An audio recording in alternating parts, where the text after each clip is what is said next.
Hello everybody and welcome back to the second shelf. Today I'm doing another tag video, the rainy day book tag, which was originally created by Julia over at That Bookie, and I was tagged by Steve from Steve Donahue. Thank you, Steve, and I will leave links to both channels down below. And the first keyword is rain, and the question is, pick a book that makes you cry every time you read it.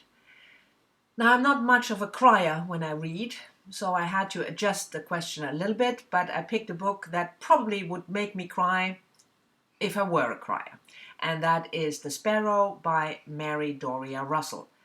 It's a science fiction book. I've talked about it on this channel before in my video Sci-Fi Sensations, so if you want to have a more elaborate talk about the book, you could check out that video.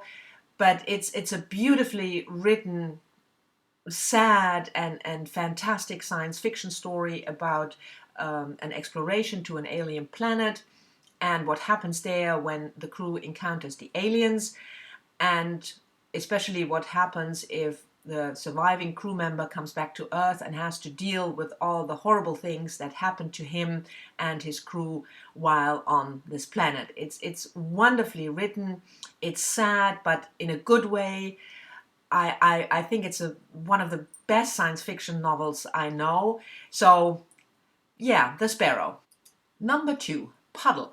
Pick a book where the world is underwater or surrounded by water. Had to tweak this one a little bit, didn't quite find a book that fits the question exactly, but I picked Ruth Oseki, A Tale for the Time Being, because water plays an important role. There are two main characters, Ruth on a remote island, Canadian coast, Pacific coast, and now in Japan, in Tokyo, and the tsunami plays a big role. Now is a 17-year-old girl of 50, I'm not sure, maybe 15, and she writes a diary. It's coming of age. She has a lot of problem with her depressed father, and she's bullied at school. She decides to write a diary, and then on the other side of the world, Ruth finds the diary on the beach, and the story then how these two storylines connect and what happens. It's beautiful. It's a beautiful book, even though it doesn't fit the question exactly. Number 3, Rain Boots. Pick a book with a main character who has a damned soul. And for this one, I pick The People in the Trees by Hanya Yanagihara. It's Yanagihara's first book, so before A Little Life, and I thought it was a much, much better book. And the main character, Norton Perina, is definitely a damned soul. He is an anthropologist exploring a fictional tribe, and the way he is depicted, he is despicable, but it's so well done. And he's a child molester. The story is based on a true story of an anthropologist convicted of child molesting people he encounters, children he encounters while doing his research. And it's just a fantastic book. The world building of this invented tribe is beyond words, beautiful. And the story is compelling, and how you can actually stick a whole book with a character whom you will despise is just incredibly well done. Number 4, Umbrella. Pick a book that was big and comforting. And for this one I picked Donna Tartt, The Goldfinch. It's Donna Tartt's third novel, and although her first, Secret History, is still my favorite of her 3 novels so far, The Goldfinch is, yeah, a comforting big tome. It's following the story of 13-year-old Theo Decker, who survives a bomb blast in a museum that kills his mother. He steals, more or less accidentally, a painting, The Goldfinch, and then we follow Theo's coming of age, what happens to him, what happens to the painting. We go to New York and Amsterdam and Las Vegas, and it's quite a ride, but it's a big and comforting book. Number 5, Rainy Day Movie. Pick a movie that is based on a book and that you love to watch on a rainy day. And for this one, I'll chose To Kill a Mockingbird, based on the novel of the same name by Harper Lee. And the film is very old, 63, and Gregory Peck plays the main character, Atticus Finch, a lawyer who has to defend a black man accused of raping a white girl in a small, invented little town. Beautiful book and beautiful movie. Number 6, coffee. Pick a book with a hot and steamy romance. Now, I don't read romance almost never, but there is a book with at least a very physical relationship in it, and that's Anna Smale's The Chimes. The book has been published last year and was even on the Man Booker long list, or even short list, I think. It's science fiction novel in a reimagined London where people have no memory and cannot build any new memories. And the written word is forbidden, and instead of that you have music, chimes, that pass messages and to communicate.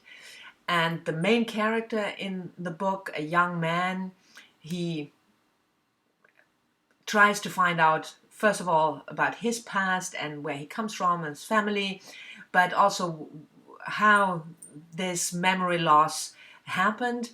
And in the course of his journey, he encounters another young man, and they have a very romantic relationship, which is beautiful. And the book is beautiful and inventive, and I loved to read it. Number 7, Poncho. Pick a book where the main character has an amazing best friend. And for this one, I chose Meg Wolitzer, The Interestings. It's one of my favorite Wolitzer novels, been published 3 years ago, and it follows a group of young people who meet at a summer camp just at the end of the Nixon era. And then we follow these group of people, we follow their lives into adulthood and until their early 40s. And the book is about friendship, and the central character, one of the central characters, Jules, and her friendship with Ethan and her friendship with Ash is central to the story. And I think it's a beautiful picture of friendship and hardship of friendship sometimes, and also gives a really good picture of life during that time in the United States. Number 8, Gutters. Pick a book where the world is dirty and grimy in a way you would imagine it. I tweaked this question a little bit for my answer, because the book I picked, the world is not that dirty, but it's certainly grim. And the book is The Age of Miracles by Karen Thompson Walker. It's a first novel, published 2012, 4 years ago. A beautiful book about a world that has changed overnight because the spin of the earth is slowing down. It's getting ever slower. So the days get longer and longer, the nights get longer and longer, with all the changes of the environment that come with it. And we follow 11-year-old Julia when the book opens, and her journey into adulthood in this world that will change and get grimmer and grimmer. Number 9, Cuddly Pets. Pick a book that had out of this world or very enjoyable animals in it. And for this one, I picked Karen Joy Fowler's We Are All Completely Besides Ourselves. There are definitely animals in this book, namely apes or chimpanzees and other sorts of apes. And we follow the story of Rosemary and her family, her sister Fern. I'm not going to say more about it because that would spoil the fun if you decide to read it, and her brother. And the animals in there play, like I said, the apes and chimpanzees play a really important role. Last question, Sweet Treat. Pick a book with the sweetest ending. I picked Unseen World by Liz Moore, although I have to admit the ending is more bittersweet than sweet. But I like bittersweet.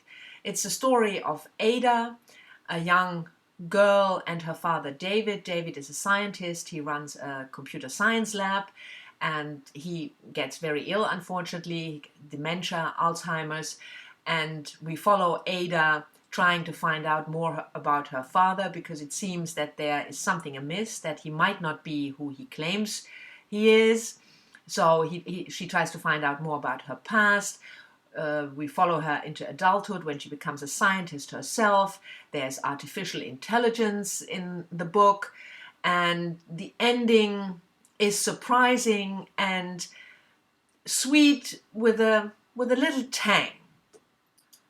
So these were my answers for the rainy day book tag.